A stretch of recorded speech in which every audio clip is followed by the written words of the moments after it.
Voilà, je déclare ouvert notre séance du Parlement d'abord. Dus hier zijn ze vooral van onze Brussels parlement. En we hebben een dringende vraag van meneer Verbouwheid voor meneer Goswin. Met betrekking tot de invoering van de 4 dagen werkweek als test. Monsieur Verbouwheid. Merci, Monsieur le Président. C'est dommage qu'il n'y ait pas autant de gens parce que je voulais vous féliciter, Monsieur le Ministre. Voilà. Non, voilà, donc souvent, je vous critique vos champs en matière d'emploi et d'économie, encore pas plus tard qu'hier en commission quand on a discuté du budget. Et ici, j'ai lu dans la presse cette semaine que vous voulez tester la semaine de 4 jours à Bruxelles Propreté. Et vous posez une question qui, à mon avis, est très très importante, c'est y a-t-il encore assez d'emplois pour celles et ceux qui sont faiblement qualifiés dans notre région? Et donc effectivement, la question du temps de travail, la répartition du temps de travail, c'est une question cruciale pour répondre au problème du chômage. Nous, on plaide depuis déjà très longtemps pour une diminution du temps de travail, avec maintien de salaire évidemment, pour créer de l'emploi, et c'est une arme puissante pour lutter contre le chômage. On sait qu'il y a aussi des expériences de semaines de 30 heures qui sont menées en Suède, notamment à Göteborg, dans les hôpitaux, où on remarque que ça a aussi un effet très positif sur la santé des travailleurs. Et donc il y a moins de burn-out, il y a moins de stress, et donc ça a aussi un effet bénéfique pour la sécurité sociale, puisqu'il y a moins de dépenses en matière de soins de santé. C'est aussi, à notre avis, important de voir que la réduction du temps de travail, ça permet aussi de mieux répartir, d'aller dans le sens d'une plus grande égalité homme-femme, puisqu'on sait que c'est souvent les femmes qui sont obligées de limiter leur temps de travail pour s'occuper des enfants dans notre société, et une répartition du temps de travail, une réduction du temps de travail en tout cas, permet de rééquilibrer cela. Donc ça crée de l'emploi, c'est meilleur pour la santé, et c'est dans le sens d'une plus grande égalité homme-femme. Alors vous annoncez une expérience pilote, dont je vous félicite, franchement je vous félicite pour cette expérience pilote, j'espère que ça ne s'arrêtera pas là. Mes questions sont, où est-ce que vous en êtes concrètement? Pourquoi avoir choisi Bruxelles Propreté? Peut-être ça c'est une question importante. Quelles sont les conditions en fait, aussi au niveau salarial, au niveau horaire, 4 jours par semaine, est-ce que c'est 32 heures, est-ce que c'est 30 heures? Ça c'est une question. Quelles sont les conditions de travail dans l'ensemble? Et alors quels sont aussi vos contacts avec les organisations représentatif des travailleurs à ce propos? Je vous remercie. Monsieur le ministre. Oui, d'abord, n'utilisons pas le mot tester. Il s'agit d'une recherche-action sur un modèle que nous connaissons, que j'appelle le modèle La Route-Rocard, qui m'inspire dans la mesure où je crois qu'on a un réel problème de trouver des emplois en nombre pour les personnes faiblement qualifiées, surtout qu'au contraire, on détruit ce type d'emploi dans notre économie. Et donc, il faut évidemment travailler sur des structures économiques qui sont homogènes, parce que le problème du temps de travail, c'est la difficulté de l'interchangeabilité des postes. Lorsque vous avez une homogénéité, ce qui est le cas par exemple de Bruxelles Propreté, mais donc je crois qu'à ce stade-ci, c'est une réflexion intellectuelle, pour valider cela, je dirais, dans une recherche-action, mais pas sur le terrain, parce qu'il y a aujourd'hui des impossibilités légales, et les clés, d'ailleurs, se trouvent au fédéral plus que chez nous. Mais je crois que ça mérite la peine de réfléchir, de poser le débat et de le faire sérieusement, sereinement, bien entendu, avec ma collègue Fadila Lahanan et bien entendu avec les organisations syndicales. Mais il ne s'agit pas de tester en vrai, il s'agit d'abord de voir la praticabilité, parce qu'aujourd'hui, cela n'est pas possible dans notre dispositif légal actuel. Ça n'est pas possible, sauf à pénaliser les travailleurs. Et évidemment, il n'est pas question de pénaliser les travailleurs.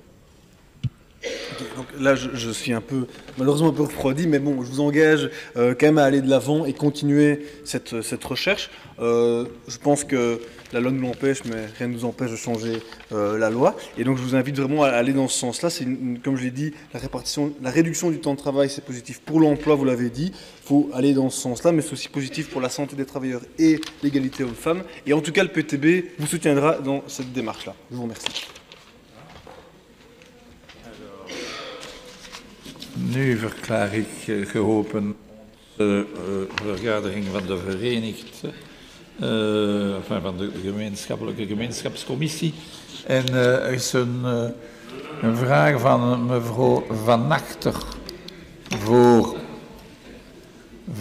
waarschijnlijk voor mevrouw Frémaux. Hè? En dus, ja, mevrouw Frémaux, u zal antwoorden aan mevrouw Van Achter. Hè? Over het... dat is meneer Van Engelen? Ja, oké. Oké. Dank u wel, meneer de voorzitter. Ik heb mij toch gericht naar de juiste minister. Oui. Deze week was er in Colorado Springs een bijeenkomst van het Wereld Antidopingsagentschap, het WADA. En er zijn heel wat beslissingen genomen. Onder andere Rusland is serieus met de vingers getikt, gelet op de georganiseerde dopingfraude die daar heeft plaatsgevonden. Maar er zijn ook een beslissing genomen ten aanzien van België.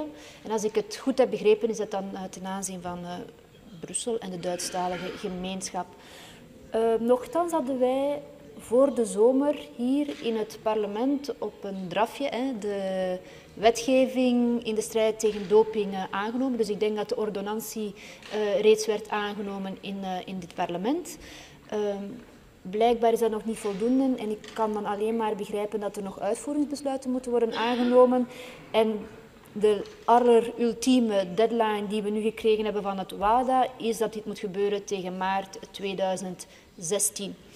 Voor de N-VA is de strijd tegen doping heel belangrijk. Als je wil dat eerlijke sporters hun medailles verdienen op een correcte wijze en dat zij de medailles en de erkenning verdienen die ze werkelijk verdienen.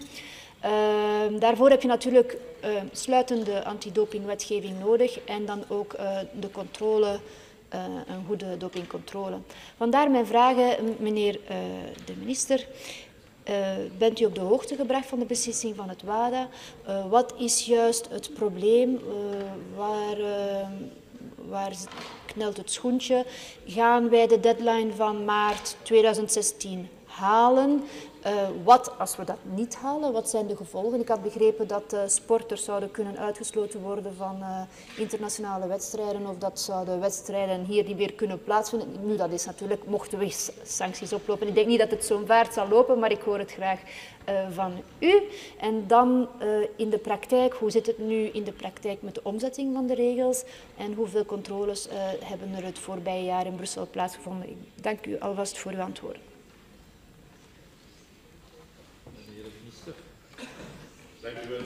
Dank u wel, meneer de voorzitter. Geachte collega Van Achter. Zoals u weet ben ik zelf ook nog minister van Sport geweest in de Vlaamse regering. En Hallo. ik heb dus altijd met veel aandacht de antidopingproblematiek gevolgd. Ik heb nu vernomen, en ik feliciteer hem daarbij, dat collega Muiters overigens deel uitmaakt van de internationale board van de WADA. Ja. Ik weet dat hij daar zeer tuk op was, ik weet nu ook waarom. Die vergaderen blijkbaar in Colorado Springs.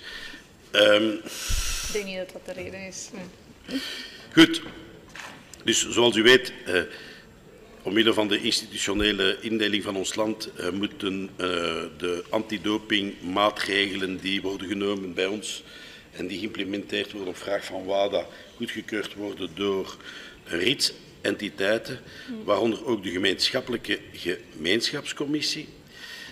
Hoe gaan wij daarbij te werk? Wij kijken naar wat er in de Franse gemeenschap en in de Vlaamse gemeenschap gebeurt, want wij zitten daartussenin.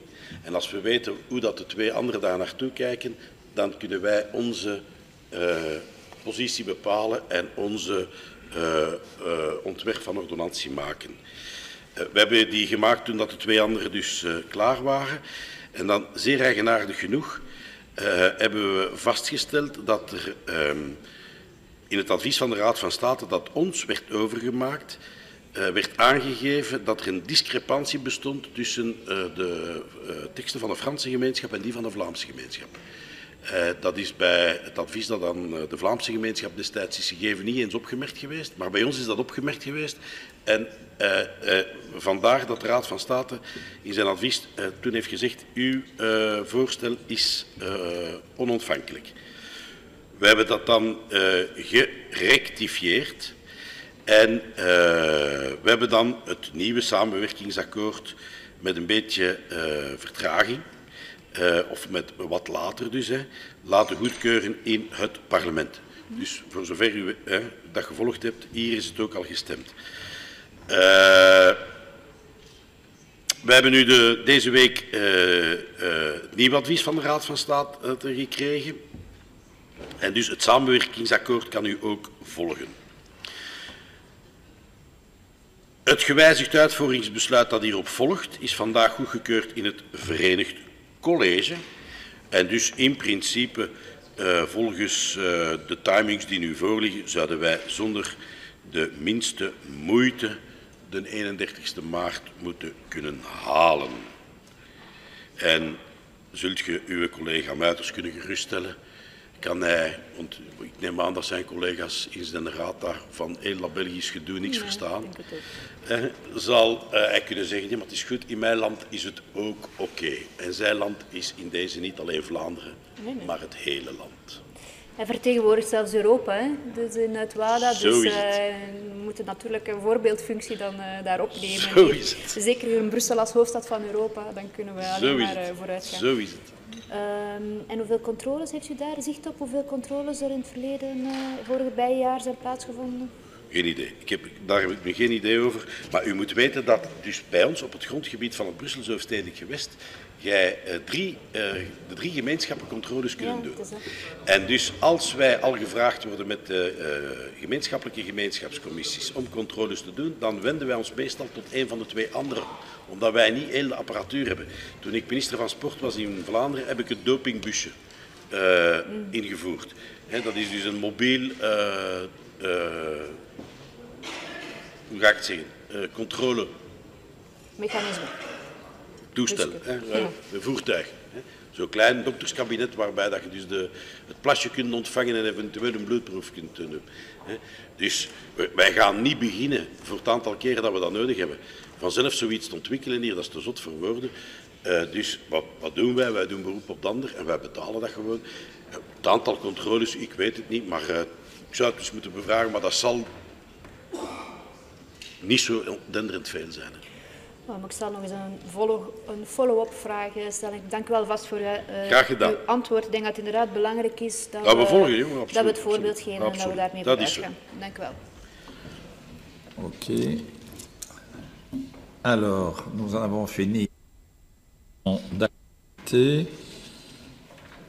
Alors, voilà. Alors, on prend l'ordre normal de nos travaux et donc je déclare ouverte la séance du Parlement, dus van het parlement.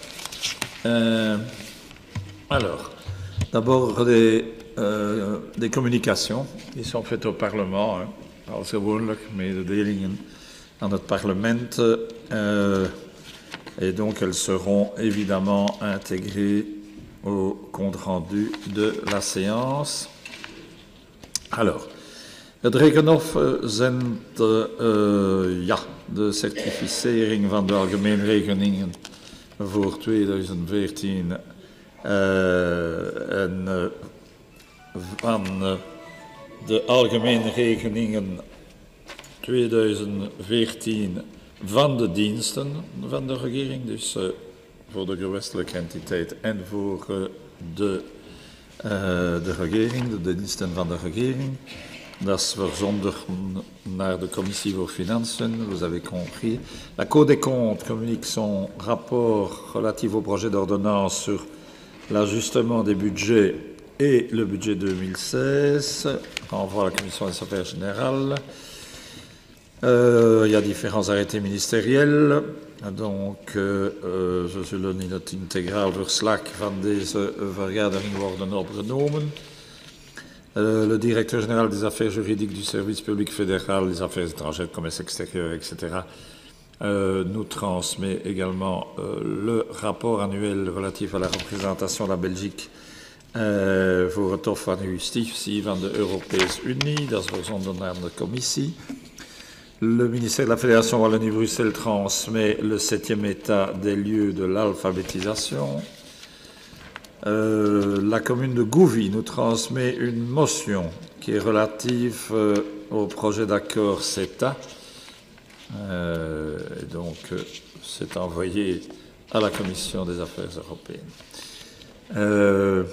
Alors, la commune d'Ixelles nous transmet, elle, een motie betreffende de invoering van ethisch, sociaal, innovatie en milieuclausules in overheidsopdrachten, envoyé en commission.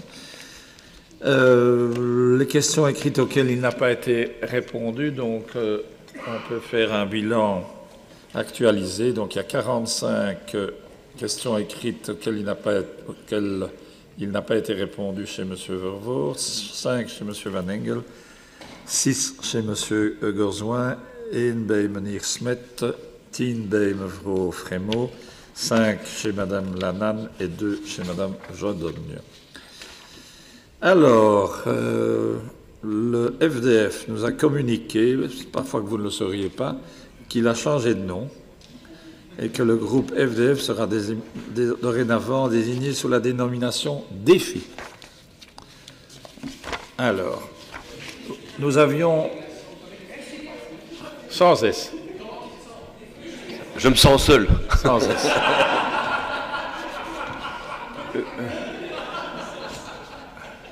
Allez. Vous voulez nous donner une justification? Non, Monsieur le Président. Ah, mais d'accord, parce que vous voulez nous expliquer. Alors, les prises en considération, donc, de in overweging nemingen, ça s'est fait depuis ce matin, donc on peut passer au point suivant. Et le point suivant, eh bien, c'est en fait les projets d'ordonnance, les propositions, etc. Donc, il y a d'abord aan de orde de algemeen bespreking van het ontwerp houdende instemming van het samenwerkingsakkoord tussen de federale staat, Vlaams gewest, de Waals gewest enzovoort. Dus betreffende de overdracht van toegewezene eenheden naar de gewesten voor de periode 2008 en 2012. Et le rapporteur est M. Uytendal. Oui, merci Monsieur le Président. Vu l'unanimité des membres de la Commission sur ce projet et le peu d'interventions, je vais me référer au rapport écrit. C'est très bien, et das way, c'est sage. Il n'y a pas de proposition d'amendement. Alors, il y a la proposition, il y a dus het voorstel van de resolutie van meneer Lotens en houdende het ondertekenen van het charter motorvriendelijke infrastructuur. En dus er is een rapporteur, dat is mevrouw De Jonk. Ik vermoed dat, en ik veronderstel dat mevrouw De Jonk naar het rapport zich verwijst. Meneer Nee? de voorzitter, ik had een paar woorden, maar als u wil is Ah ja, nee, maar ik wist het niet, mevrouw. Tijdens de commissie Sorry. Infrastructuur van 12 oktober stelde de indiener, de heer Lotestaal, een voorstel van resolutie voor dat het Brussels Hoofdstedelijk Gewest verzoekt om het charter motorvriendelijke infrastructuur te ondertekenen en om rekening te houden met de specifieke behoeften en problemen van motorrijders. Open VLD wees op de inspanningen die reeds gedaan zijn om de Brusselse gewestwegen meer motorvriendelijk te maken.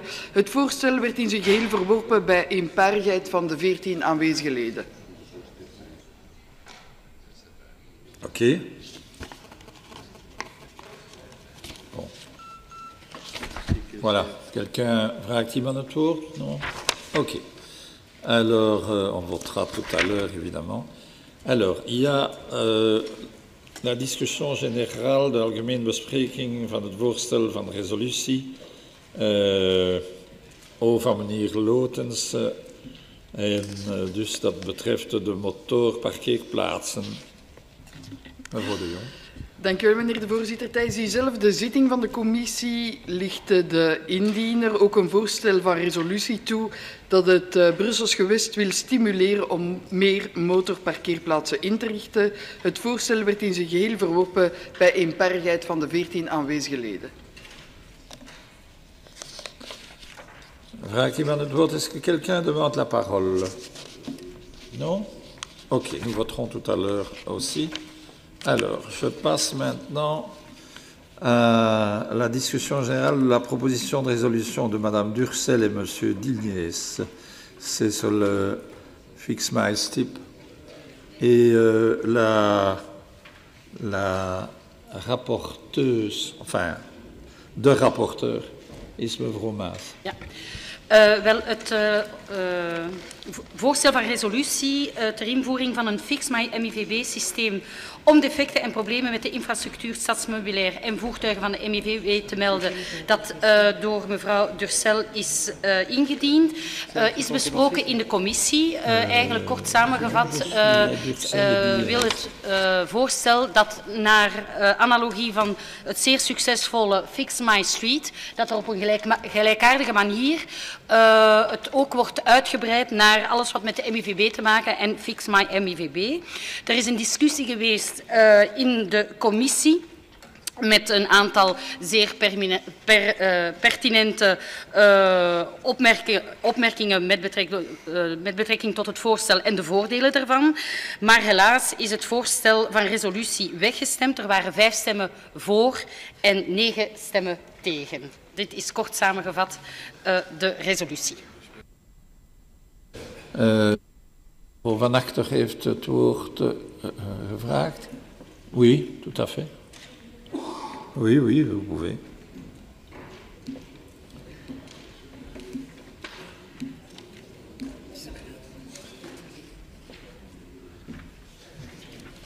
Merci, Monsieur le Président. Chers collègues, merci Madame Maas pour son rapport. Alors, c'est vrai qu'en octobre 2014, je déposais avec mon collègue Boris Diliès une proposition de résolution dont l'objectif est le développement d'une nouvelle application répondant au nom de Fix My Stib. L'idée est toute simple et c'est souvent le cas des bonnes idées. De plus, quand elles sont présentées, elles semblent tellement couler de source qu'elles sont souvent revendiquées par d'autres, et c'est tant mieux. Parce que, après tout, c'est l'ambition de tout homme et de toute femme politique qui se respecte. Bref rappel, Fix My Stib, c'est une application qui serait développée sur le modèle de Fix My Street, qui fonctionne très bien depuis son lancement, à tel point que très vite, on a étendu son champ d'application. Limité au départ aux incidents et défectuosités sur chaussées, trottoirs, pistes cyclables, ponts, tunnels et espaces verts, elle permet le signalement aujourd'hui, donc précédemment c'était des trous, des affaissements, des revêtements dégradés, des marquages effacés, et puis c'est passé un peu plus loin à l'éclairage public, les plantations et le mobilier urbain. À titre personnel, je pense que c'est une avancée pour améliorer la qualité de notre espace public par une intervention plus rapide en cas de problème, mais plus que cela, on envoie un signal très positif aux citoyens en lui permettant d'être acteur de l'environnement dans lequel il vit. Nous souhaiterions développer une même application adaptée au réseau de la STIB, ce qui concernerait les dégradations rencontrées d'une part sur le matériel fixe, les abribus cassés, panneaux d'information numérique d'arrêt ou de station en panne, arrêts dégradés, immondices abondantes, saletés sur le sol ou les murs des stations, tags, fenêtres cassées, sièges abîmés, valideurs ou portails de contrôle automatique endommagés, de même que pour les ascenseurs et escalators déficients, mais aussi sur le matériel roulant. Les sièges dégradés, des vitres taguées, des écrans d'information, systèmes de climatisation, portes et boutons d'appel défectueux, rampes abîmées, portes de gaine technique, emplacement d'extincteurs ouverts, etc. Cette proposition a été présentée devant la commission infrastructure du 12 octobre dernier et quelle ne fut pas ma surprise face aux arguments avancés par les députés de la majorité pour rejeter notre proposition. Mais oui, vous vous rendez compte. C'était assez surprenant, il faut le dire. On m'a expliqué que la STIB était déjà suffisamment connectée.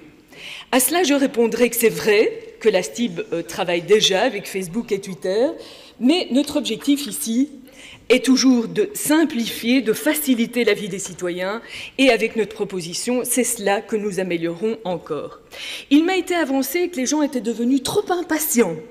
Et c'est vrai qu'il existe sur cette planète, à Bruxelles aussi, des gens impatients et râleurs, mais ce n'est pas pour ça qu'on ne va pas mettre en place des systèmes pour tous les usagers qui améliorent la détection des problèmes rencontrés sur le réseau de la STIB, toujours avec pour ambition le fait que cela pourrait un peu plus rapprocher l'usager de sa société de transport, dont il devient là aussi un acteur à part entière et membre de la communauté des usagers.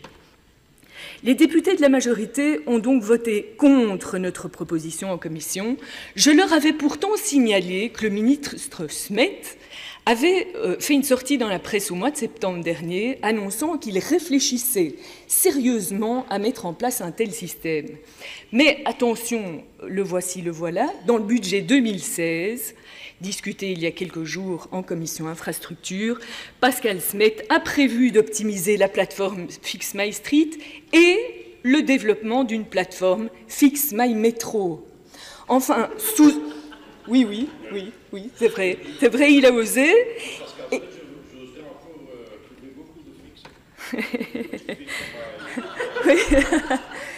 Alors, ik zou dat toch in het verslag willen opgenomen zien. Disons que sous un autre nom, c'est la même idée, hormis le fait que ne sont pas compris dans les signalements de défectuosité ce qui touche au réseau STIB extérieur. Je veux parler du réseau bus et tram. Nous le regrettons. En commission, j'aurais pu éventuellement comprendre que la majorité rejette notre texte en disant que Pascal Smet était en train de travailler sur une telle application, mais ce n'est pas cela qui a été avancé, c'était que l'idée n'était pas bonne, ou plutôt qu'elle était faussement bonne. Alors, j'espère qu'en fin de compte, Pascal Smet aura réussi à convaincre les députés de sa majorité du bien fondé de son action au sein du gouvernement, en espérant que vous reviendrez sur votre vote en commission en votant pour le texte ce jour. D'autant plus qu'il est vrai que Pascal Smet ne va pas aussi loin que nous, mais ce texte discuté aujourd'hui est une résolution qui peut le plus, peut le moins, et je ne serais pas étonnée que M. Smet ne fasse évoluer son application Fix My Metro dans les années à venir vers un système Fix My STIB. Je vous remercie.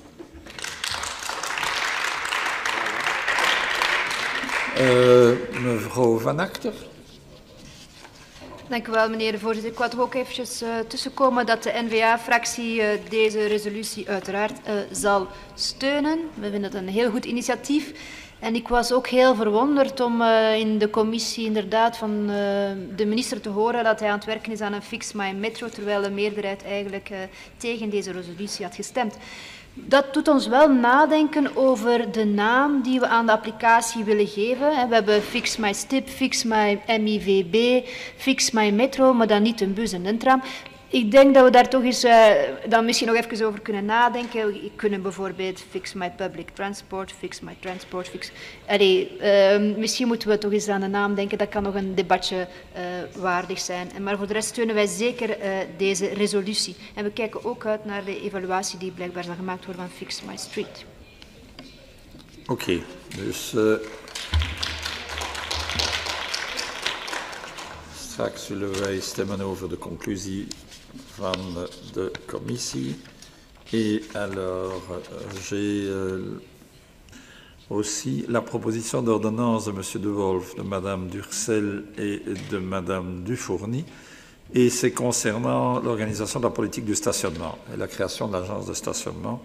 Donc, le rapporteur is mevrouw De Jong. Dank u wel, meneer de voorzitter. Tijdens de commissie Infra van 12 oktober ligt de indiener, de heer Vincent De Wolf, het voorstel van ordonnantie houdende de organisatie van het parkeerbeleid en de oprichting van het Brussels Hoofdstedelijk Parkeeragentschap toe. De ordonnantie beoogt het gewestelijk beleid in zaken parkeren op de openbare weg voor personen met een handicap af te stemmen op de nationale en supranationale regelgeving ter zake. Volgens de heer Chait heeft de PS geen enkel bezwaar ertegen om de kern van dit voorstel van ordonnantie te steunen, maar de minister werkt aan een ontwerp dat binnenkort aan de regering zal worden voorgelegd. De meerderheidspartijen wensen te wachten op de indiening van dat ontwerp van ordonnantie. Het voorstel werd in zijn geheel verworpen met 9 stemmen tegen 3 en 2 onthoudingen. Voilà. Monsieur De Wolf.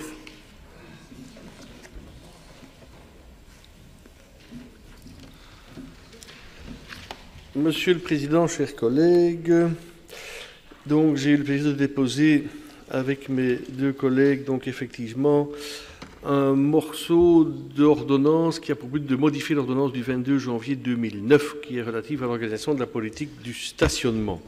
Pourquoi? Parce que, tout simplement, dans l'ordonnance de 2009, et je me joins un petit peu à l'excellente intervention de Anne-Charlotte Durcel, c'est malheureusement un peu l'esprit, c'est que quand on dépose un texte qui est pertinent, qui est fondé, qui doit être voté, souvent on se rend compte que la majorité dit ah non, on vote contre, ou bien oui, on va le faire, mais par un projet.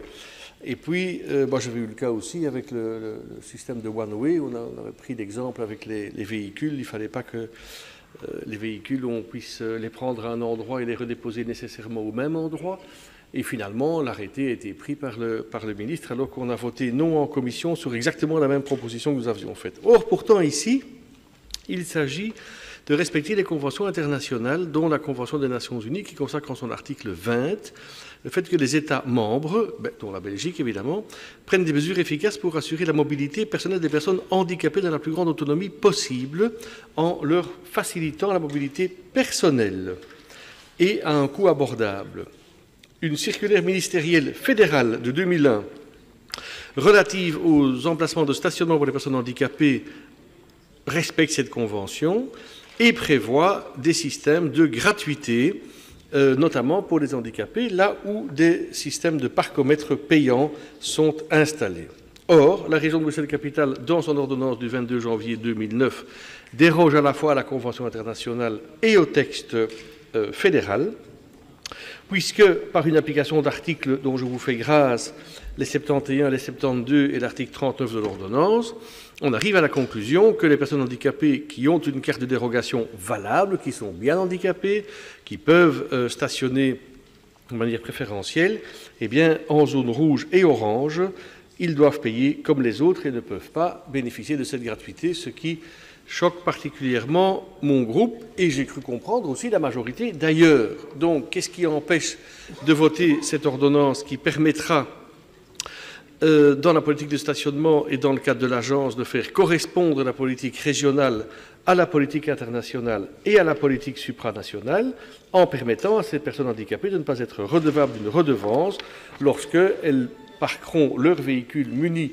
de leur dérogation en zone rouge ou orange.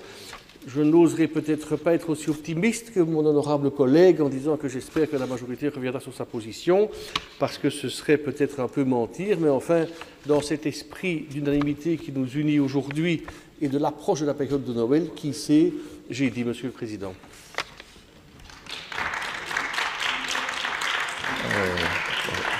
Tu nous rejoins tantôt?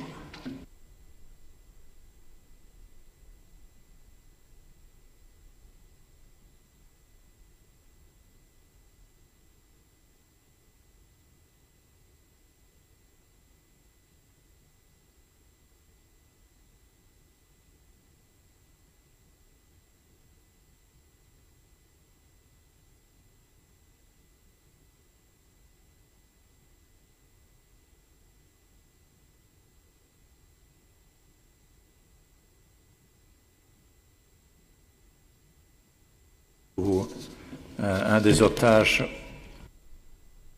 vous avez entendu qu'il y a eu ce matin une prise d'otage, et un des 3 Belges était un fonctionnaire du Parlement de la Fédération Wallonie-Bruxelles qui a été abattu. Donc voilà, Madame Berthiaud vient de m'en avertir. Madame Van Acter. Meneer de voorzitter, naar dit vreselijke nieuws wil ik even gewoon kort tussenkomen om te zeggen dat wij deze voorstel van wetgeving gaan steunen.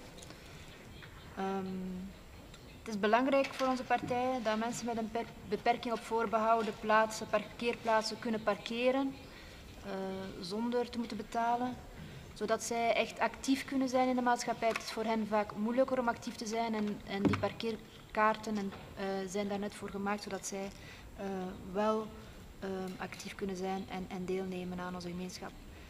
Wat ik nog wel even wat bij benadrukken is dat er heel veel valse kaarten of vervallen kaarten in omloop zijn. En dat staatssecretaris Elke Sleurs hierop werkt op federaal niveau om het wetgevend kader aan te passen, zodat de gemeenten ook armslag hebben om die te kunnen aanpakken. Want dat is ook even belangrijk, want natuurlijk met valse kaarten of vervallen kaarten worden eigenlijk de plaatsen ingenomen van mensen die hier wel recht op hebben, die hier nood aan hebben. En ik denk dat daar dan, een keer dat het wetgevend kader in orde is, dat dan de gemeenten hopelijk in Brussels niveau ook hier verder kunnen op inspelen, zodat dit ook verder kan aangepakt worden. Ja, dank u. Ik wil ook heel kort even reageren. Op zich zijn wij voor het idee dat men inderdaad mensen met een beperking een aantal voordelen geeft. We vragen alleen dat dit geen aparte ordonnantie moet worden. We willen dat dat opgenomen wordt in de parkeerordonnantie zoals ze op tafel van de regering ligt. We pleiten eigenlijk vooral voor het feit dat die parkeerordonnantie en dat parkeerplan nu eindelijk eens in gang moet gesteld worden.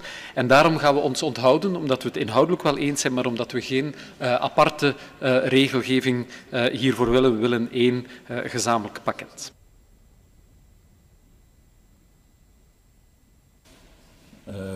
Ga ik iemand anders het woord? Nee? Oké. Nous pouvons maintenant, on vote tout à l'heure.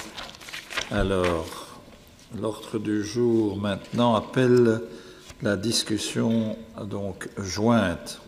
Donc, dat is een samengevoegde bespreking over een reeks projecten sur différents projets. C'est l'assentiment à l'accord d'association entre l'Union européenne, la Communauté européenne de l'énergie atomique et leurs membres d'une part, et l'Ukraine, etc. La même chose en ce qui concerne la Géorgie, la même chose en ce qui concerne la République de Moldavie. En het woord is aan de rapporteur, meneer De Bok. Je proposais de m'en référer à mon rapport écrit. Oui, je m'en doutais, c'est sage. Merci. Voilà. Alors, il n'y a pas de... Meneer De Lille, raakt het woord? Ja. Eigenlijk een korte verklaring. Met Groen en met Ecolo gaan wij voor de associatieovereenkomsten met Oekraïne, Moldavië en Georgië stemmen.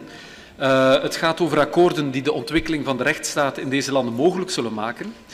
Tegelijkertijd zal er in elk van onze beide groepen één parlementslid zich onthouden om duidelijk te maken dat we gekant zijn tegen de vrijhandelsclausule en tegen het hiermee gepaardgaande gevaren van sociale en ecologische dumping die in de akkoorden voorzien zijn. Dus voor, maar met nuance.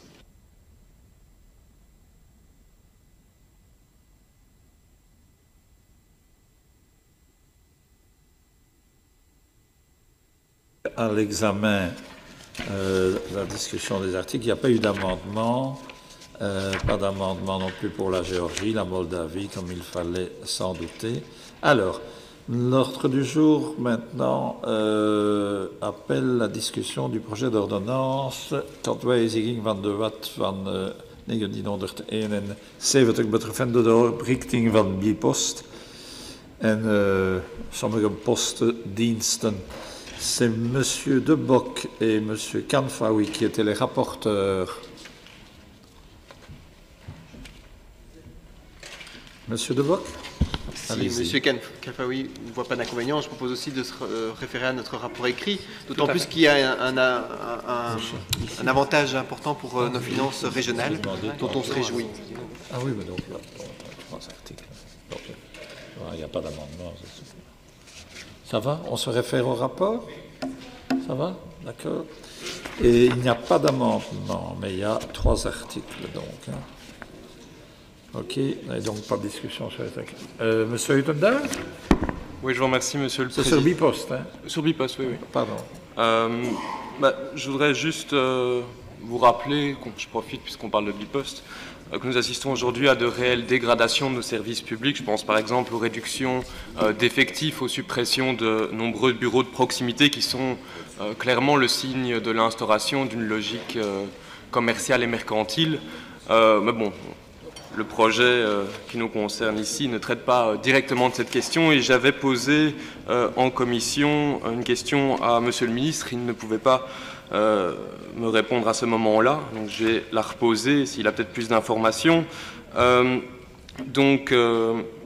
Vous nous disiez que vous ne disposiez pas de données précises permettant d'évaluer l'impact budgétaire de la suppression des privilèges fiscaux de Bipost, malgré vos demandes répétées, faites notamment sur le plan de la région et des communes. Or, c'est une évidence, ça aura un impact.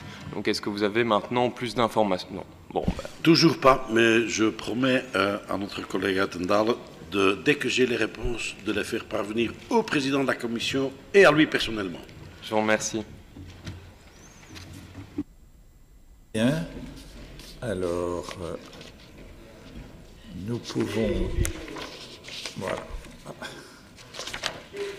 Alors, maintenant, aan de orde is de algemene bespreking van het ontwerp, houdende instemming met het protocol in zaak toegang tot genetische rijkdommen enzovoort. Et donc, c'est en fait la Convention sur la diversité biologique à Nagoya.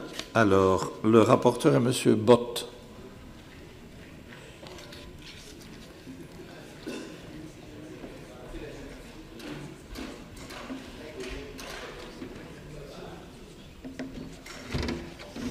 Monsieur le Président, Madame la Ministre, chers collègues, le projet d'ordonnance portant assentiment au protocole sur l'accès aux ressources génétiques et le partage juste et équitable des avantages découlant de leur utilisation relative à la Convention sur la diversité biologique ainsi qu'à son annexe fait à Nagoya, Japon. Lors de l'exposé introductif de la ministre Céline Frémaux, il est expliqué que le texte soumis en ce jour concerne l'assentiment au protocole sur l'accès aux ressources génétiques et le partage équitable. Fait à Nagoya en 2010, il était paraphé à New York par la Belgique en 2011. 3 objectifs sont poursuivis: la conservation de sa diversité biologique, l'utilisation durable de ses éléments et le partage juste et équitable des avantages découlant de l'utilisation des ressources génétiques. Le protocole impose aux utilisateurs de ressources génétiques de demander le consentement préalable en connaissance de cause du pays dans lequel la ressource est située. Il était décidé en 2013 que la ratification du protocole de Nagoya était une priorité pour la Belgique. L'étude demandée par le fédéral et les 3 régions doit déterminer l'incidence qu'aura cet accord en Belgique. En conclusion, un accord rapide serait idéal pour offrir une sécurité juridique.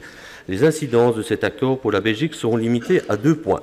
Le premier point, le protocole est déjà largement mis en œuvre par le droit de l'Union européenne en ce qui concerne le respect des règles par l'utilisateur de ressources génétiques. L'accord de coopération suivi d'un accord de coopération d'exécution est en cours d'élaboration en vue d'organiser l'exécution coordonnée du protocole par l'État fédéral mais aussi les régions. 2. Le protocole n'a pas de conséquences majeures pour le pays utilisateur puisque c'est le pays d'origine des ressources biologiques qui doit mettre en œuvre un cadre juridique pour garantir un accès aux ressources génétiques et le partage équitable de leur utilisation.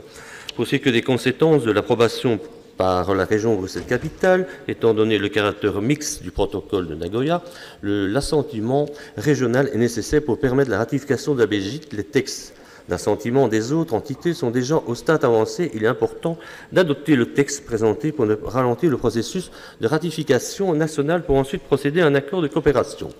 D'un point de vue budgétaire, la contribution financière annuelle de la Belgique est estimée à $30 000 par an, dont 9% seront pris en charge par la région de Bruxelles-Capitale, soit 1 811 €. Madame Evelyne Uttebroek estime que le texte est le prolongement du processus mis en route au Japon et le futur accord entre régions sera donc crucial, car même si les compétences seront limitées, il est déterminant d'être partie prenante dans les négociations et discussions. Lors du vote, les 3 articles ont été adoptés à l'unanimité des 15 membres et suscitent aucun commentaire. Je vous remercie.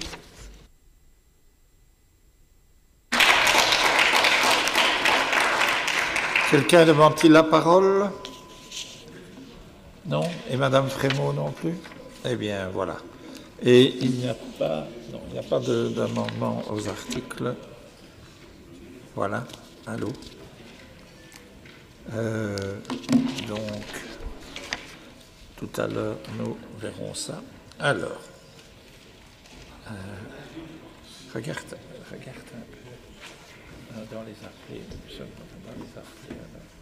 as...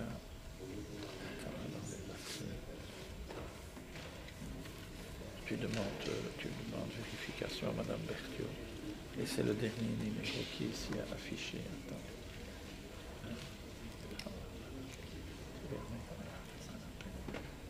Voilà, c'est normalement celui-ci. Voilà. Je te l'appelle. Donc je vois si c'est bien confirmé parce que la radio nous a appelé parce qu'elle croyait que c'était quelqu'un de chez nous. Bien, alors nous avons maintenant à examiner la modification budgétaire de l'établissement francophone chargé de la gestion des intérêts de la communauté philosophique non confessionnelle. Vous connaissez tout ça. Le rapporteur est M. De Bock. J'hésite.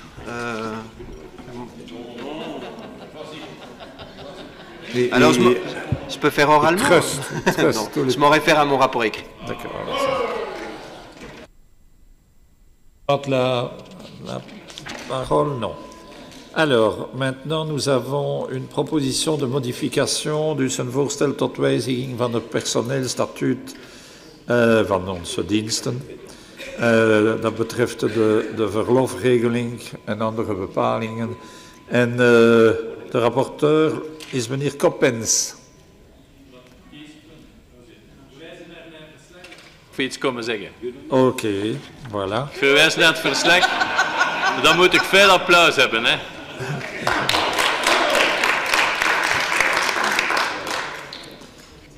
Voilà. Donc, nous voterons là-dessus tout à l'heure aussi. Alors oui, les questions orales ont reçu réponse. Les questions d'actualité ont été... N'oubliez pas qu'il y a des votes en bico aussi. Hein. Il y a des votes en assemblée réunie sur les mêmes objets et où il faut une autre majorité, comme vous le savez. Mais donc, maintenant, on devrait peut-être... On peut passer au vote. Hein. Oui, confirme, ça va. Bien, on peut appeler pour le vote. Vous avez encore quelque chose? Oui, discussion. Non, mais vous pouvez ouvrir la discussion aussi. Ah, non, je pensais voter d'abord.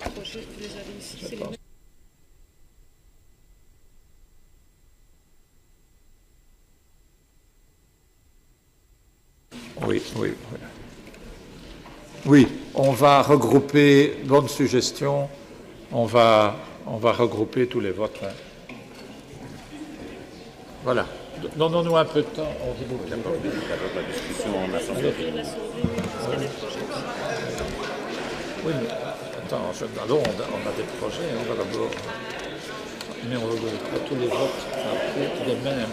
Eh bien, alors je suis ça alors. Je suis ça alors maintenant. Ça. Oui, donc, principe de précaution, on appelle pour les votes. Nous avons néanmoins quelques objets à l'ordre du jour de la séance plénière de la commission communautaire que j'ouvre maintenant. Alors, on a le rapport de la Cour des comptes concernant donc l'ajustement 2015 et le budget 2016. Das verzonden naar de Commissie voor de Gezondheid en Sociale Zaken. Le MR communique des modifications à la composition des commissions. Wijzigingen aan de samenstelling van de commissie. C'est dans le rapport. Alors, il y a le projet d'ordonnance portant sentiment d'accord de coopération sur le fonctionnement de l'Institut interfédéral de statistique et des comités scientifiques de l'Institut des comptes nationaux.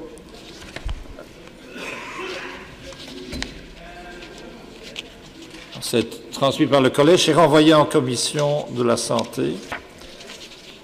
Il y a, oui, de wetenschappelijke comité, dat is in orde. Alors, Maintenant, on arrive au projet commun. C'est ça. Mais on va devoir chaque fois changer pour l'ordre du jour. On va d'abord voter pour le Parlement. Vous voulez faire ça après? Enfin, ça, vous pouvez. Oui. C'est exactement le même sujet, en fait. Hein. Oui, c'est la Géorgie, l'Ukraine et la Moldavie. Bon, donc, je suppose qu'il n'y a plus de discussion sur les accords d'association Ukraine, Géorgie et Moldavie. Oui, Monsieur Marron. Merci, Monsieur le Président. Comme l'a dit mon collègue de Lille, mais je vais le répéter ici en bicommunautaire, un membre de notre groupe et du groupe Groen s'abstiendra lors du vote. Nous soutenons ces textes, nous les avons soutenus dans d'autres assemblées. On veut simplement pointer les risques d'accent parfois trop libre-échangiste du texte concernant éventuellement des problèmes de dumping sociaux et environnementaux. Ouais. OK. Alors, nous avons donc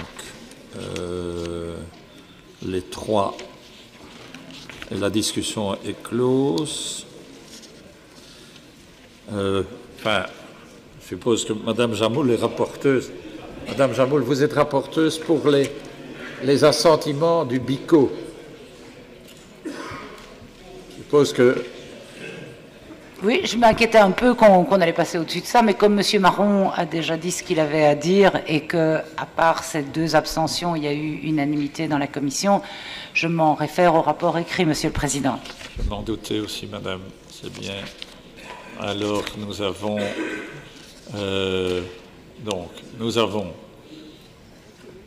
l'Ukraine. OK. Alors, nous avons la Moldavie. OK. Alors, nous avons... voilà.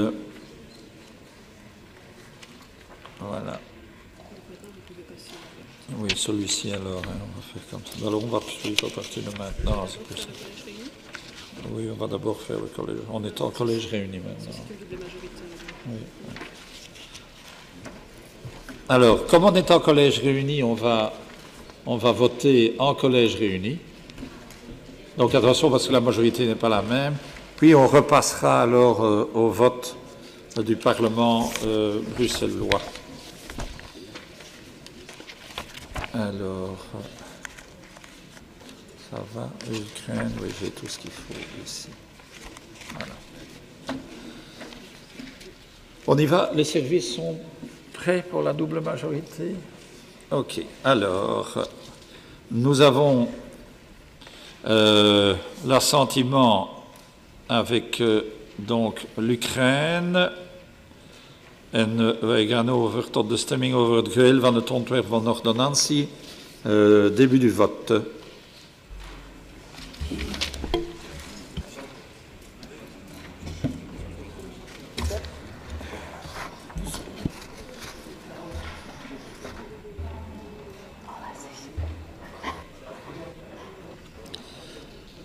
Tout le monde a voté? Quelqu'un n'a pas encore voté? Combien on est? On est 73. Hein? Donc, voilà. Résultat, 67 ja. OK. Et donc, l'Assemblée réunie, dus de Verenigde Vergadering, neemt het ontwerp aan. Voilà. Donc les abstentions de vote sont déjà justifiées. Alors, on passe maintenant à la Géorgie. Alors, Géorgie, début du vote pour la Géorgie.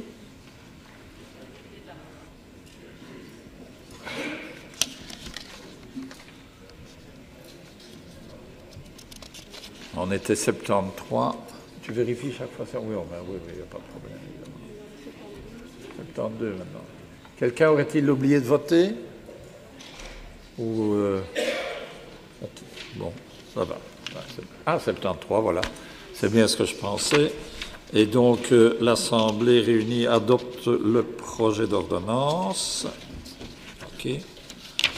Alors, Nous avons le même objet voor de Republiek Moldavië. Oké, wij gaan over tot de stemming. Début du vote.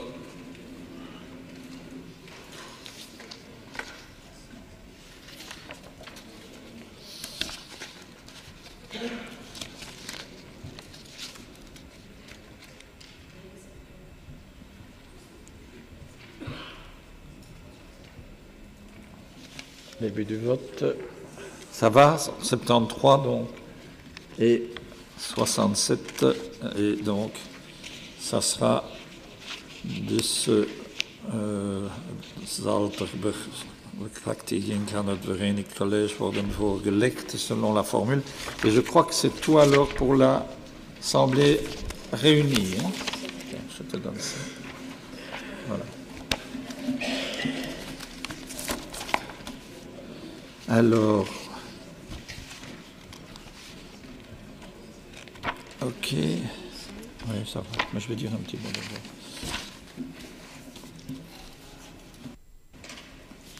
d'abord. Je voulais vous adresser un petit mot avant que nous ne procédions au dernier vote par rapport à la matinée et le débat que nous avons eu. D'abord, je voudrais vous remercier pour avoir quand même donné à ce débat ce matin calme et sérénité, comme il convenait de le faire. Ik was niet van plan mij tot u te richten met betrekking tot de inhoud van het debat. Maar op het einde van het debat kwam ik er een onderwerp naar boven dat mogelijk zorgwekkende spanningen teweeg zou kunnen brengen. En ik denk hier aan de fusie van de politiezones. Je ne prononcerai pas sur le fond du débat. Maar laten wij uitgaan van het principe dat de instellingen het openbaar nut moeten dienen en dat de voor- en nadelen van de ene of de andere organisatievorm geobjectiveerd moeten worden. En dus ik nodig u uit de tijd te nemen om naar elkaar te luisteren met ondersteuning van expertises, getuigenissen en verschillende gegevens in plaats van het risico te nemen, de indruk te geven dat wij de uitdaging waarmee wij nu maken hebben, er leiden tot une kwestie met communautaire accenten. Donc, moi, ce que je ressentis ce matin, je voulais vous le dire, parce que je suis attaché à cette institution, vous vous en doutez bien. Bon, hein. Ik hecht veel belang aan de goede werking van onze instelling en ik vrees altijd ontsporingen van communautaire aarde. Et donc, je vous demande qu'on ne retienne pas de ce débat de ce matin ce problème-là, parce qu'il y en avait beaucoup d'autres qui ont été évoqués, des problèmes liés à ce débat. En ik denk dat Brussel meer verdient dan een debat dat er leidt zou worden tot communautaire aspecten. Dames en heren, Brussel heeft meer dan andere steden zijn verantwoordelijkheid genomen met de middelen en de bevoegdheden waarover het beschikt. En Brussel is voorop geweest op het vlak van grootstedelijk beleid, wat anderen, en ik herinner mij, overbodig achten, dus de initiatieven. En in hun onwetendheid, zou ik zeggen, over de specifieke uitdagingen van de grote steden. Dat viel mij op. Pas aujourd'hui. Ça m'a frappé dans le passé, c'est que les problèmes qu'on affronte dans les grandes villes sont souvent méconnus de ceux qui ne vivent pas nos réalités. Et je vous dirais, le cœur de nos politiques doit rester certainement la mixité sociale et culturelle de nos quartiers et la promotion sociale des personnes. Et je ne pense pas qu'il faut sous-estimer les menaces qui nous guettent et rappeler que la sécurité, vous y avez fait allusion, que la sécurité reste évidemment indissociable de la défense des libertés et de la démocratie. Alors, unissons-nous tous, unissons donc les démocrates de toute origine. Certains d'entre vous y ont fait référence. Et sur le radicalisme, mesdames, messieurs, rappelons que ces signes de radicalisme s'étaient déjà exprimés dans les années 70 et 80. Et rappelons que tous les radicaux qui menacent nos modes de vie ne sont peut-être pas des terroristes, mais que tous les terroristes sont des radicaux. Donc soyons lucides et espérons que nous pourrons unir, je vous l'ai dit, tous les démocrates, conserver une unité d'action entre nous et aussi plaider pour une unité d'action entre tous les niveaux de pouvoir sans tomber dans des querelles sans objet, vu la gravité de la situation. Personnellement, moi, je souffre de cette situation comme beaucoup d'entre vous, parce que nous sommes dans un autre univers et que tous les dispositifs de sécurité que nous avons inventés sont évidemment pas dépassés, ils doivent encore s'appliquer. Mais la réalité d'aujourd'hui appelle de nouvelles réponses et je crois que notre institution va devoir faire face, comme d'ailleurs tous les responsables et gestionnaires des grandes entités urbaines, nous allons devoir faire face à un péril terrible, au-delà du péril que représentent les actes terroristes. Nous allons devoir affronter le péril d'une rupture de confiance des citoyens vis-à-vis des institutions qui doivent les protéger. Voilà, je voulais vous dire, le débat de ce matin avait toute sa place et il s'est déroulé, je crois, dans un bon contexte, mais ne perdons pas de vue que l'importance de ce drame, l'importance des faits que nous avons évoqués ne doivent pas laisser place à des débats qui seront jugés secondaires et même s'ils font partie du débat. Voilà, je voulais vous le dire parce que j'ai vécu cette institution très longtemps et qu'il est assez rare qu'on voie des clivages se produire sur des questions comme celle de ce matin et qui concernaient notamment la fusion ou non des communes. Ne nous laissons pas entraîner dans cette rupture de confiance entre nous, mais tâchons simplement de prendre le temps pour en parler, de manière peut-être à déminer certains pièges qui nous menacent. Voilà, c'était un appel que je voulais vous lancer. Restons dignes, mais continuons à échanger nos opinions, mais sans verser dans le danger in het gevaar van een communautair opbod dat onverenigbaar is met de ernst van deze toestand. Voilà, je voulais vous remercier. Maintenant, nous allons passer au vote. Nous sommes maintenant en Parlement. Pardon. Oui, simplement pour les votes, Monsieur le Président. On a donc voté pour l'Ukraine, la Géorgie et la Moldavie. Oui. Et tous les autres textes, propositions d'ordonnance et tout ça, ils vont passer maintenant? Comment ça marche? Alors maintenant, nous allons passer en D'accord. Voilà, en Parlement. On revote les mêmes de l'autre côté. On doit faire deux votes. On doit faire deux votes parce que les majorités ne sont pas les mêmes. Voilà. C'est pas facile d'ailleurs pour les services de savoir quel est le vote qui se raccroche à une assemblée et à l'autre. Alors maintenant, ik verklaar geopend de vergadering van ons parlement, nog eens, et donc maintenant, nous avons le vote sur le projet d'ordonnance qui porte assentiment avec l'Ukraine. Je résume, parce que, donc, je suppose qu'on peut passer au vote tout de suite. Oui? Alors, begin van de stemming.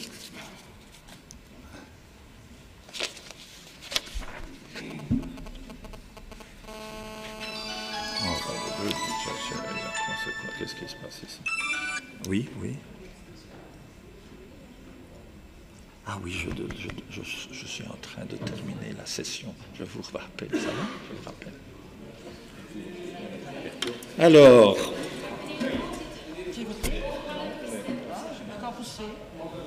Meneer, ah ja, de stop. Nous sommes ja, 75 maintenant, parce qu'il y a l'arrivée de Madame Berthiaud et quelqu'un d'autre nous a rejoint aussi. Je ne sais pas qui. Meneer de voorzitter, Meneer de Lier. Dit gaat ook over die samenwerkingsakkoorden dat we nu eerst gestemd hebben? Ja. Dus niet de gewone volgorde zoals dat op het blad staat van de stemmingen. Oh nee.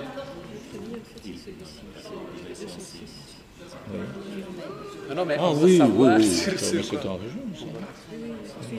Ah oui. Écoutez, je suis passé, moi, aux assentiments pour ce qui concerne l'énergie atomique. Mais donc, si vous le souhaitez, nous pouvons renverser l'ordre. C'était plus facile pour eux, hein. Mais pour moi, c'est plus facile de suivre cet ordre-là. Pour vous, c'était plus facile de suivre. Bon, mais maintenant, on a voté. Il faut clôturer le vote. On a voté pour l'accord d'assentiment, avec la Géorgie, cette fois-ci. Non, on vient de voter pour l'Ukraine. Non. Oui. Non. Vous savez pourquoi vous avez voté? Eh bien, moi, je le sais. C'est pour l'accord d'assentiment avec l'Ukraine que vous avez voté.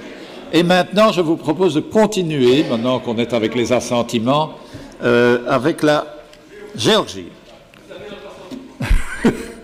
Début du vote pour la Géorgie, maintenant. Et alors, je reprends l'ordre. Alors, oui, mais il n'est pas... Attends, ouais. Alors, on a voté... Tu dois me montrer les textes, alors. Donne-moi les textes. Voilà, même vote. Voilà. Alors, maintenant, je vais suivre. Tu veux que je suive ça pour toi? Voilà. Oui, donne-moi. Président, voilà. Alors maintenant, on passe au troisième assentiment. Président, je n'ai pas su voter. Excusez-moi, mais... Vous n'avez pas pu voter? Parce qu'il y a un problème. Correction technique, là. Vous votez pour, je Pas du tout. Votez pour, oui, je suis pour, Président. Alors, maintenant, on termine maintenant avec la Moldavie. Et donc, début du vote sur la... Ah oui, d'abord, clôturer le vote ici. Reviens un peu, reviens. Là, on vote, c'est nouveau. Voilà. Ouais, voilà. C'est très bien. C'est très bien comme ça.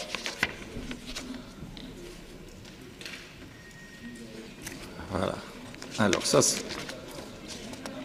Et maintenant, on va suivre ceci. Hein. Voilà, comme ça, les services ont pu regrouper les assentiments du BICO et du régional. Il faut penser à eux aussi. Alors, maintenant, nous poursuivons.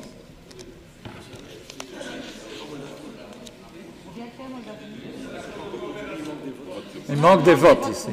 Alors. Moldavie. Est-ce que je peux clôturer le vote sur la Moldavie? Oui. Voilà. 68 voor, enfin ja. 3 onthoudingen. OK. Ça va? Bien. Monsieur le Président. Le vote de Mme Jamoul n'est pas enregistré. Donc, tu correction, Mme Jamoul vote pour. Voilà. Alors, c'est comme ça qu'on arrive alors à 75. Bien. Alors, maintenant, nous sommes sortis des assentiments en question. Et maintenant, nous pouvons... oui, c'est ça. C'est l'assentiment de la coopération de l'État fédéral, région flamande. C'est le 206, c'est celui-ci, tu es sûr? C'est le 206. Alors, maintenant, pour que vous soyez attentifs, c'est le vote maintenant sur l'ensemble du projet qui porte assentiment à l'accord de coopération alors avec les différents niveaux de pouvoir.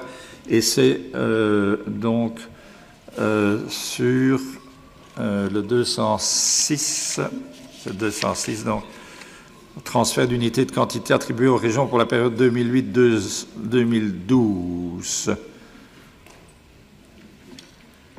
C'est ça. Avec la Moldavie, mauvais esprit. Début de vote, ça va?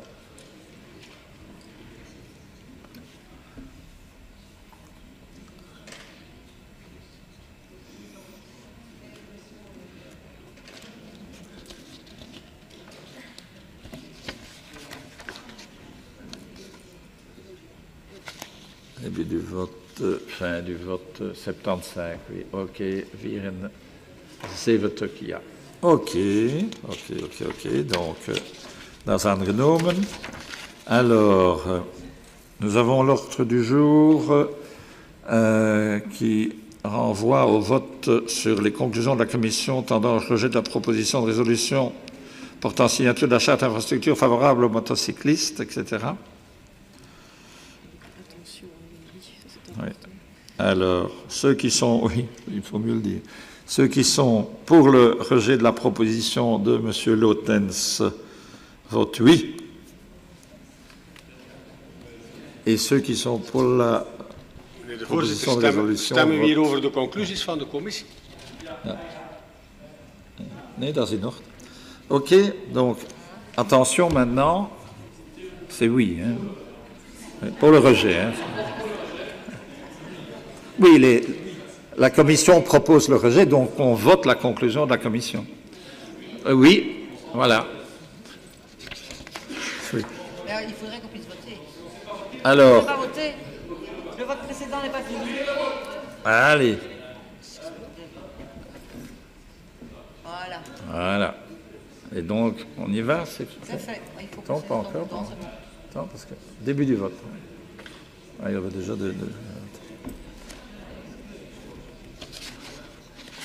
Bon.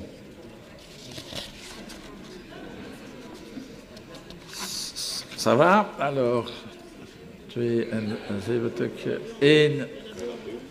Il y en a, oui, il y en a, non, un qui manque. Tout le monde a-t-il voté? Heeft iedereen gestemd? Il manque, ontbreekt 1 stem. Bon, quelqu'un est peut-être parti. Bon, allez. On a... OK. Donc, c'est... Alors, M. Marron vote oui. Monsieur le Président. Tu votes oui aussi. Tu es sûr de voter oui? Parce que en fait, tu avais un doute, c'est pour ça que... Bien. OK. Donc là, on est 75. Monsieur le Président. J'ajoute M. Marron. Monsieur le Président. Oui. Pour moi aussi, oui. C'est oui, enfin, je me suis trompé, quoi. Pardon? Tu t'es trompé? Et abstention, en fait, je voulais voter vous. Ça va. Ouais. Alors, Andichi, c'est non. Ça va? Enfin, c'est oui, hein? Oui.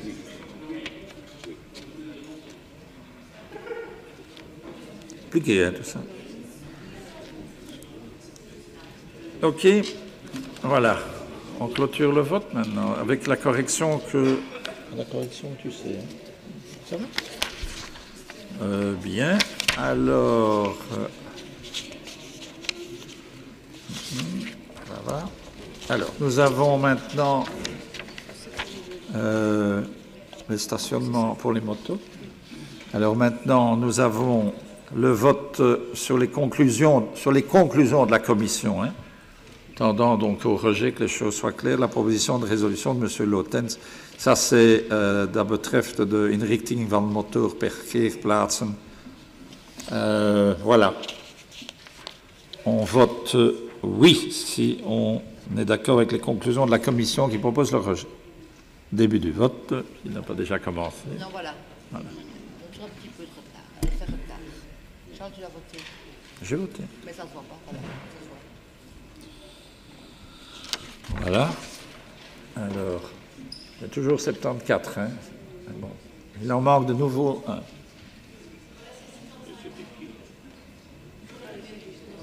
Est-ce que tout le monde a bien voté? On était 75. Maintenant, voilà, c'est fait. OK. Et donc, le Parlement adopte les conclusions de la Commission, donc rejet de la proposition de résolution. Alors, nous continuons. L'ordre du jour maintenant appelle le vote dus de naamstemming over de besluiten van de commissie tot verwerping van het voorstel van resolutie van mevrouw Durcel en meneer Dillies. Dat is de Fix My MIVB-système. Voilà. Donc, si vous n'êtes pas d'accord avec la proposition de résolution, vous votez oui. Début du vote.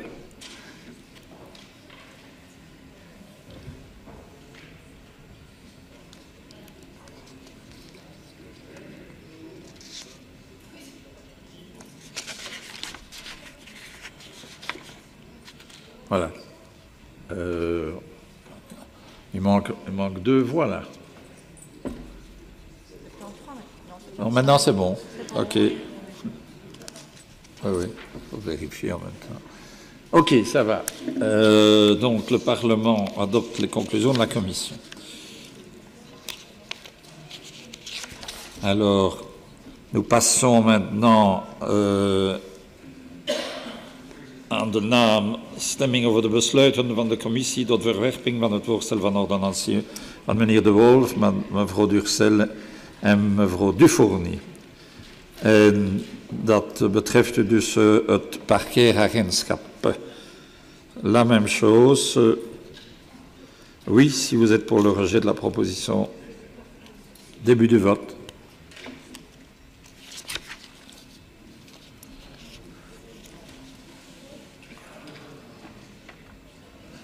Donc, le Parlement va-t-il adopter? Oui, adopte les conclusions de la Commission. OK. Et donc, elle est rejetée. Et nous sommes...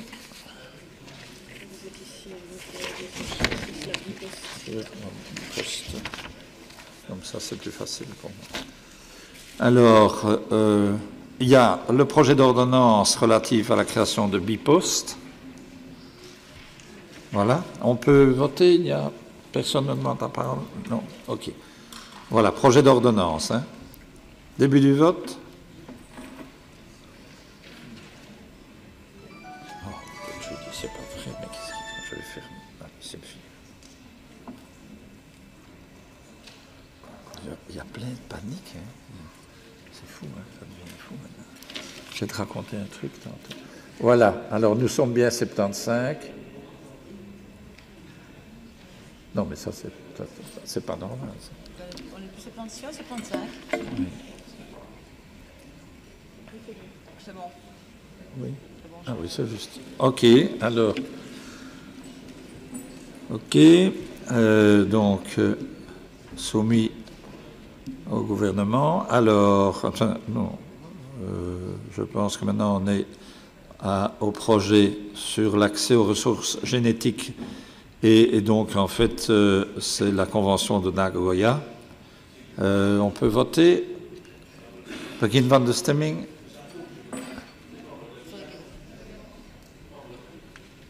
Quoi? Alors, c'est le projet dont M. Bott était rapporteur.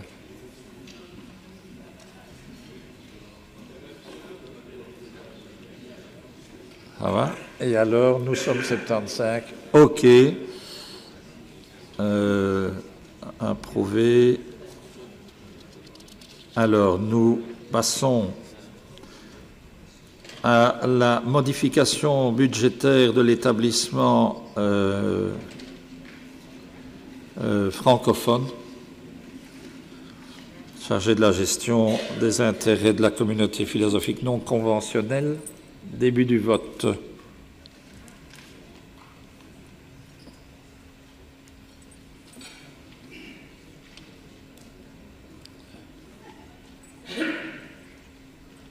Il ne manque pas de vote là.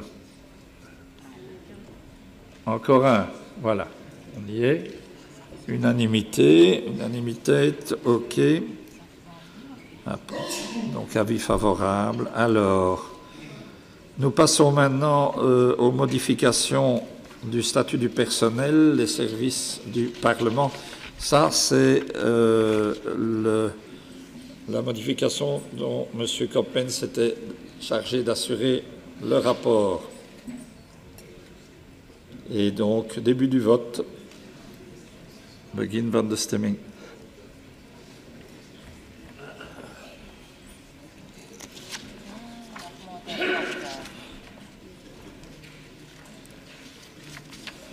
Ça va? Monsieur le Président. Oui. Dans la mesure où nous allons arriver au dernier vote, pourrais-je vous suggérer respectueusement de donner la parole à Mme Berthiaud pour qu'elle nous fasse une brève allocution, suite à la très mauvaise nouvelle que vous avez communiquée de manière un peu rapide tout à l'heure entre deux interventions. Tu veux dire quelque chose? Je cède la parole bien volontiers à Madame Berthiaud.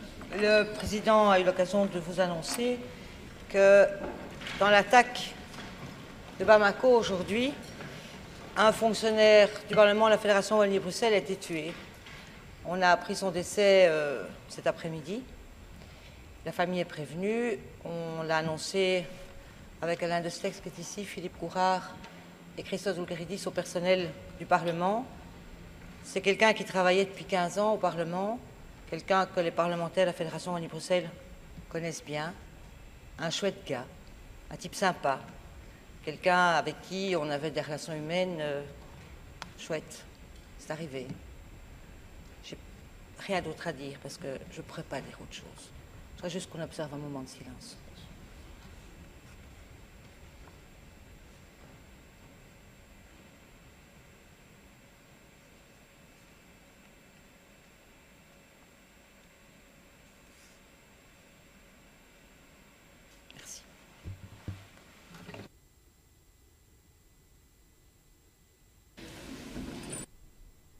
Merci.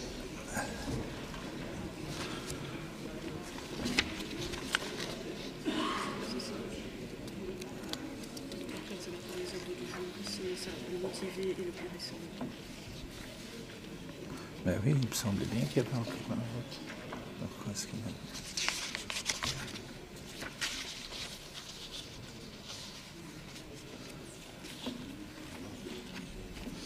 a... Bien. Nous avons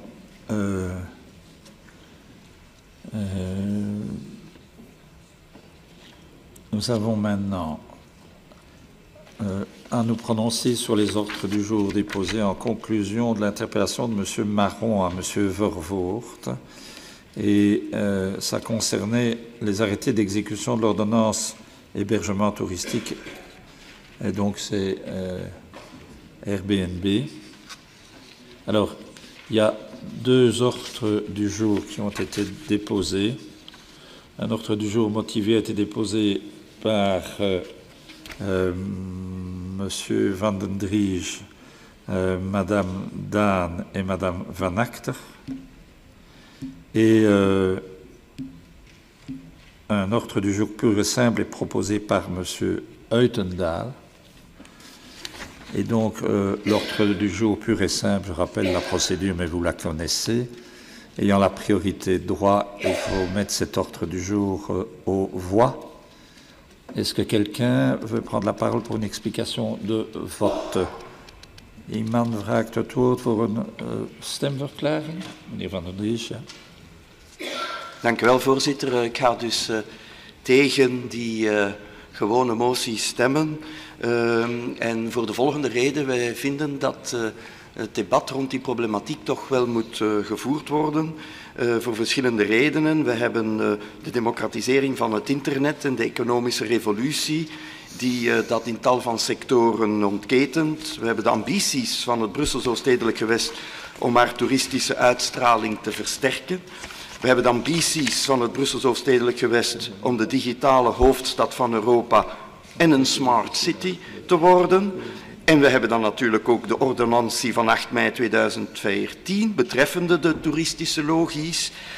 En waarin die administratieve vereisten voor toeristische logies en de occasionele uitbating van logies door particulieren instaat. En dat eigenlijk wij vinden dat die toch niet te fel mag worden bemoeilijkt.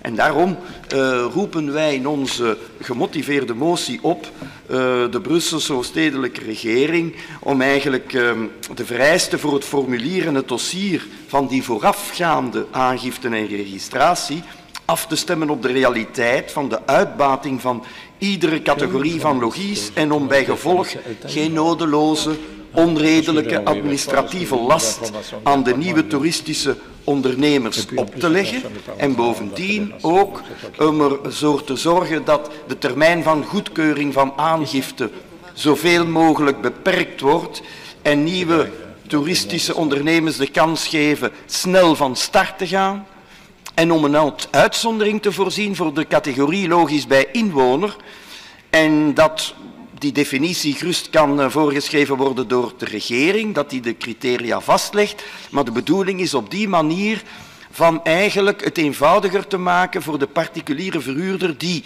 soms is occasioneel dus een kamer ter beschikking stelt, van eigenlijk het volstaat van zich aan te melden, maar hij moet niet wachten, hij of zij, op die vergunning. En wij zouden ook durven voorstellen om eigenlijk die ordonnantie van mei 2014 na een jaar eens te testen om te zien wat de ervaringen zijn. En dat is de reden waarom wij dus eigenlijk graag dit debat hebben en wij dus voor de gewone motie dat wij daartegen gaan stemmen als N-VA. Demande-t-il la parole? Non? Voilà. Donc je mets au vote l'ordre du jour pur et simple. Début du vote.